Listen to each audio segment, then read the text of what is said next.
नमस्कार, मी अमोल कागणे, हलाल्या फिल्मचा निर्माता आणि आत्ता आपण आहोत मराठी कट्टा या चॅनलवर. सो लेट स्टार्ट राईट नाव.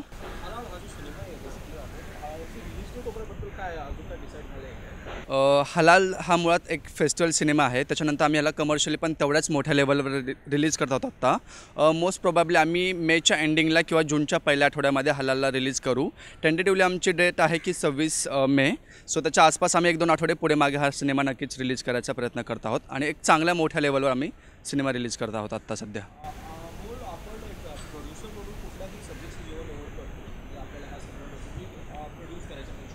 बरोबर. मुळात याच्या मागे फार मोठा एक बॅकग्राऊंड आहे. माझे बाबा जे आहेत, वडील, हे खूप मोठे सोशल वर्कर आहेत महाराष्ट्रामधले. त्यांचं नाव आहे लक्ष्मण एकनाथराव कागणे. त्यांना बऱ्याच वेळेस म्हणजे more than 4 times national award मिळाला आहे इंडियाचा बेस्ट सोशल वर्किंगचा. त्यांच्यामुळे आमच्यावर या गोष्टीचा बराच इफेक्ट आणि परिणाम आहे, सोशल वर्क. त्याच्यानंतर मी आणि माझी बहीण, माझे बाबा सगळेजण मेडिकल फील्ड्स रिलेटेड आहोत. सो त्यासोबतच मग मी ॲक्टिंग आणि डायरेक्शनची डिग्री घेतली पुणे विद्यापीठातून, ललित कला केंद्रमधून. तिथे मला सब्जेक्टिव्ह विषय वाचायला आणि त्याच्यावर काम करायला, लिहायला किंवा नाटकांमध्ये काम करायला खूप जास्त आवडत होतं. त्यानंतर मग तसंच मी डायरेक्टर शिवाजी लोटन पाटील आहेत, त्यांना असिस्ट करायला लागलो. त्यांच्याकडनंही सब्जेक्टिव्ह आणि सोशल विषयावर मला खूप जास्त भर मिळाली. मग त्यामुळे असं वाटलं की एखादी सोशल थीमला घेऊन आपण जास्तीत जास्त या माध्यमातून, म्हणजे चित्रपट या माध्यमातून लोकांपर्यंत नेऊ शकतो आणि त्यामध्ये आपण जास्तीत जास्त प्रकारे काम करू शकतो, वर्कआउट. किंवा मराठी चित्रपटसृष्टी जर आपण पाहिली तर मुळात मराठी चित्रपट हा जास्त करून सोशल इश्यूवर किंवा सब्जेक्टिव्ह फिल्म असतात. त्यामुळे सब्जेक्टवर काम केलं की मराठीमध्ये सब्जेक्ट हा नेहमी हिरो असतो आणि हिरो हा नेहमी दुय्यम असतो. जर आपण हिरोवर काम केलं किंवा सब्जेक्टवर काम केलं तर तो चित्रपट नक्कीच जास्तीत जास्त लोकांपर्यंत पोहोचेल. आणि Marathi film are I think more than like mouth पब्लिसिटीवर असतात. एकदा पीपल टू पीपल त्याचं एकदा झालं त्याचं अनाऊन्समेंट, तर ॲज अ निर्माता मला असं वाटलं की एकतर आपण चांगल्या विषयावर सुरुवात करावी. फिल्म प्रोडक्शन हाऊसमध्ये चांगला विषय, त्याच्यामध्ये राजन खान यांची कादंबरी होती. सो ही एक मुस्लिम महिलेवर कादंबरी आहे, म्हणजे कसक नावाचा एक लाईक कथासंग्रह, त्याच्यामधली हलाला नावाची गोष्ट आहे. तर ती गोष्ट इतकी स्ट्रॉंग आहे आणि त्याच्यामध्ये जो रोल दाखवला की लाईक महिलेला कशा प्रकारे जर तलाक झाल्यानंतर टॅकल केलं जातं किंवा तिचं एका पुरुषासोबत दुसऱ्या लग्न करून द्यावं लागतं, त्यानंतर तो तिला तलाक देतो, मग तो पहिल्या नवऱ्याकडे परत येते.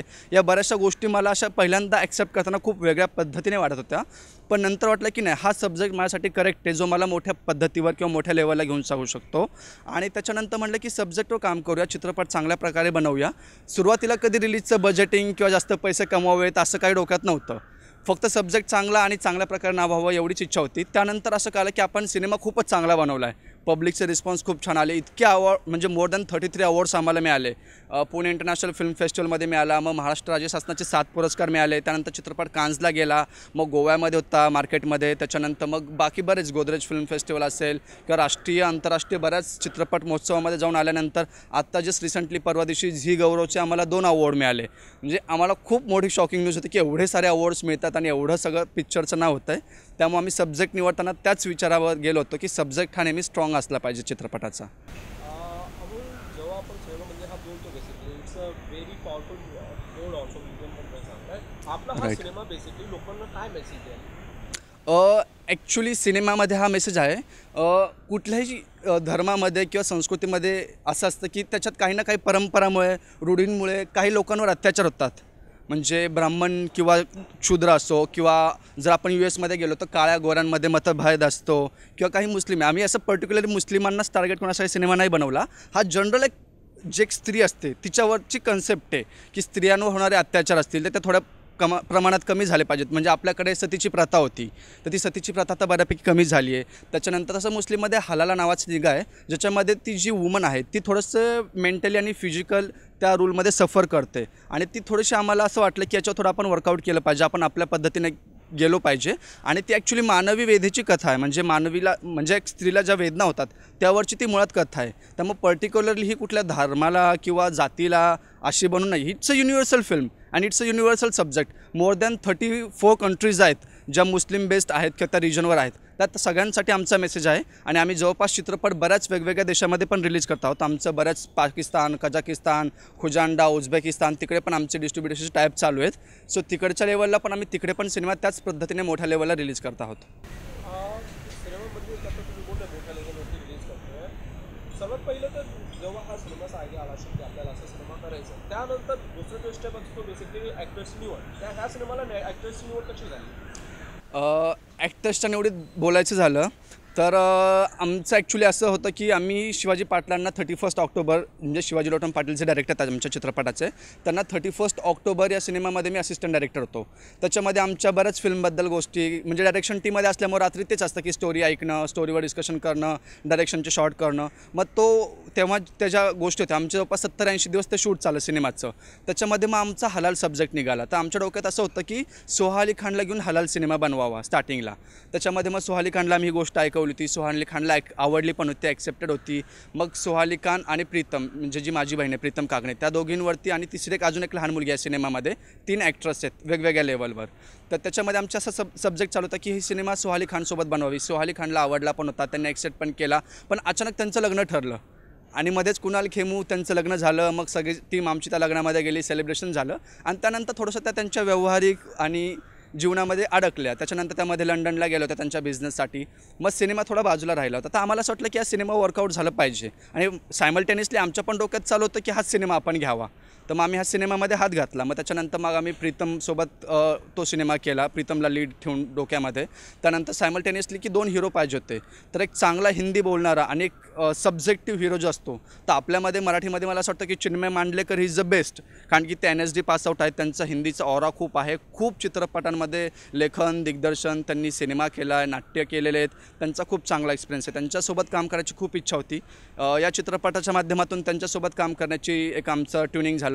त्यानंतर टाईमपास 2चं तेव्हाच जेव्हा आमचं हलालचं मेकिंग चालू होतं तेव्हा टाईमपास 2 रिलीज झाला होता नुकताच प्रियदर्शन जाधवचा. तर मग आम्हाला प्रियदर्शन जाधवचं पण खूप काम आवडलं होतं. डायरेक्टर्सांची इच्छा होती की दर्शनसोबत काम करावं.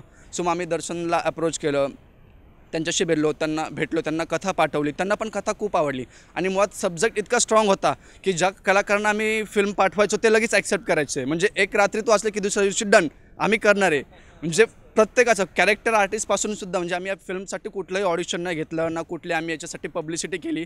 आमच्याच जे ग्रुप आहे आमचा म्हणजे शिवाजी लोटन पाटलांचा ग्रुप आहे, माझा पुणे विद्यापीठाचा ललित कला केंद्राचा ग्रुप आहे किंवा मग NSDचा ग्रुप आहे माझा, नॅशनल स्कूल ऑफ ड्रामाचा. मी बऱ्याच ठिकाणी नाटकं केलेली आहेत. मग तिथल्याच मुलांना आपण घेऊन त्यांना चान्स देऊ, ज्यांनी 7-7, 8-8 वर्ष थिएटरमध्ये काम केलं आहे, त्यांना अप्रोच करूया. असं करत आम्ही एकत्र तो ग्रुप तयार केला. आणि बाकीचं मग टेक्निकल टीम तर आमची ऑलरेडी ठरलेली होती. आमचे 5-6 चित्रपट अजूनही वेगवेगळे झालेले आहेत. त्याच्यामधलीच ती आम्ही टेक्निकल टीम सेम इकडे घेतली आणि मेन कलाकार आहेत तर ते अशी निवड केली. आणि बाकीच्या कलाकारांची जे शक्यतो थिएटर बॅकग्राऊंडचं आहेत त्यांनाच घेतलं, कारण की फिल्म सब्जेक्टिव्ह होती म्हणून. आणि ॲक्टिंग इम्पॉर्टंट आहे त्यामध्ये, त्याच्यामुळे. बोल तू स्वतः या सिनेमाला डबल तुझ्याकडे रिस्पॉन्सिबिलिटीज आहेत. पहिला युवा प्रोड्युसर आणि तू एक चांगला रोल पण प्ले करतोय या सिनेमाला. तर रोलबद्दल पण थोडीशी माहिती द्या मला. ॲक्च्युली तसं सांगायला गेलं तर सिनेमामध्ये माझा फार मोठा असा रोल नाही आहे, बट इट्स लाईक स्मॉल आणि सोबर रोल आहे, खूप चांगला रोल आहे. तर जस्ट चित्रपटामधला एक छोटासा सीन सांगतो, त्याच्यावरनं हा रोल काय तो कळून जाईल आपल्याला. लाईक जो कुद्दूस आहे म्हणजे जो हलीमचा नवरा, म्हणजे मी शक्यतो कलाकारांची नावं घेतो म्हणजे लोकांना ते जास्त रिलेट होईल. प्रियदर्शन जाधव हा प्रीतमला तलाक देतो, तलाक. त्यानंतर प्रीतम तिच्या घरी जाते आणि 2 वर्षानंतर त्याला कळतं की हिच्यासोबत परत राहायचं आहे असं. तर मग तो कन्फ्यूज होतो की आता मी काय करू, म्हणजे हिला कसं अप्रोच करू किंवा तिला कसं सांगू मी, किंवा मग मी काय करू, तिचं लग्न दुसऱ्यासोबत लावून देऊ का नको लावून देऊ का स्वतःच सोबत ठेवू. तो बराच कन्फ्यूज असतो त्याच्यामध्ये, काय करावं काय करू नये. मग मी त्याला गाईड करत असतो की हे बघ आता असंही हे झालेलंच आहे, तुला ती हवी आहे किंवा तुला तिच्यासोबत राहायचं आहे, तर मग तू तिला अप्रोच कर. So as a good friend मी त्याला मार्गदर्शक करत असतो. सिनेमाच्या मुख्य भूमिकेचा जो पात्र आहे प्रियदर्शन जाधव, त्याचा मित्र मी अमोल, म्हणजे ज्याचं माझं नाव आहे जीवन फिल्ममध्ये. सो त्याला अप्रोच करत असतो अशा प्रकारे. परत आपण असं पण ऐकलं आहे की सिनेमा म्हणजे बेसिकली फिल्म फेस्टिवलला चांगला करतो, अवॉर्ड चांगले येतात, पण कमर्शियली हिट होणं एक वेगळी गोष्ट आहे. तर ह्या सिनेमाची तेवढी खात्री आहे का तुम्हाला? हो, मला त्याच्यावर बऱ्यापैकी म्हणजे जेव्हा मी सिनेमा बनवला ना तेव्हाच आमच्या डोक्यामध्ये रिलीजचा प्लॅन आणि सिनेमा कशा प्रकारे आपण रिलीज करू शकतो किंवा कुठे आपण अप्रोच होऊ शकतो हे आम्हाला डोक्यात आयडिया ऑलरेडी क्लिअर होती बऱ्यापैकी.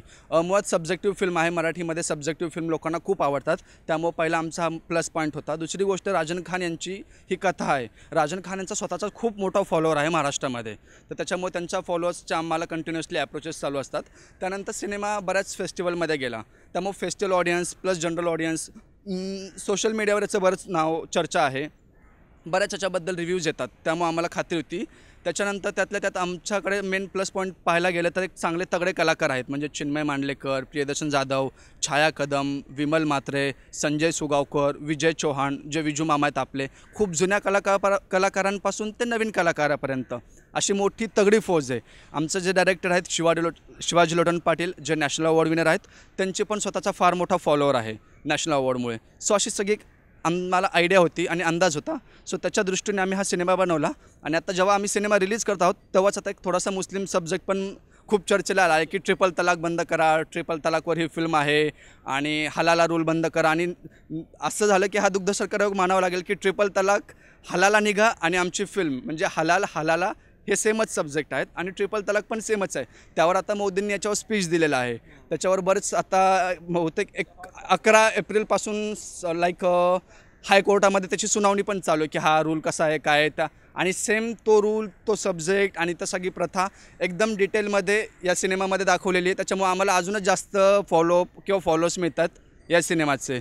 आणि हा सिनेमा नक्कीच लोकांना आवडेल, कारण की जेवढ्या पण ठिकाणी हा सिनेमा दाखवला, म्हणजे जवळपास कान्समध्ये आमचं अख्खं थिएटर हाऊसफुल होतं, लंडनमध्ये अख्खं थिएटर हाऊसफुल होतं. त्यानंतर आमचं जो शो झाला पुण्यामध्ये पिफला आमचा अख्खं थिएटर हाऊसफुल होतं. म्हणजे सोशल मीडियावर तुम्ही जर पाहिलं अमोल कागणे फिल्म्सवर किंवा हलाल द फिल्म्स आहे किंवा आमचं गुगलवर यूट्यूब चॅनल आहे, त्याच्यामध्ये तुम्ही जरी पाहिलेत व्हिडिओज प्रोमोस, तर तुम्हाला दिसेल की बऱ्यापैकी थिएटर ऑडियन्स सगळं हाऊसफुल होतं. त्यामुळे लोकांना खूप सिनेमा आवडलेला आहे आणि पब्लिकलाही नक्कीच तो तेवढ्याच ताकदीने आवडेल आणि खूप चांगला सब्जेक्ट आहे. सो आमचं चालू आहे की चला आपण याला आता एक मोठ्या पद्धतीने छान महाराष्ट्रामध्ये रिलीज करू आणि सगळ्या थिएटरमध्ये सगळ्या लोकांपर्यंत पोहोचवूया. नमस्कार, मी अमोल कागणे, हलाल या चित्रपटाचा निर्माता. आत्ता आपण पाहत आहात फक्त मराठी कट्टा. पाहायला, लाईक करायला आणि सबस्क्राईब करायला विसरू नका. मराठी कट्टा यो.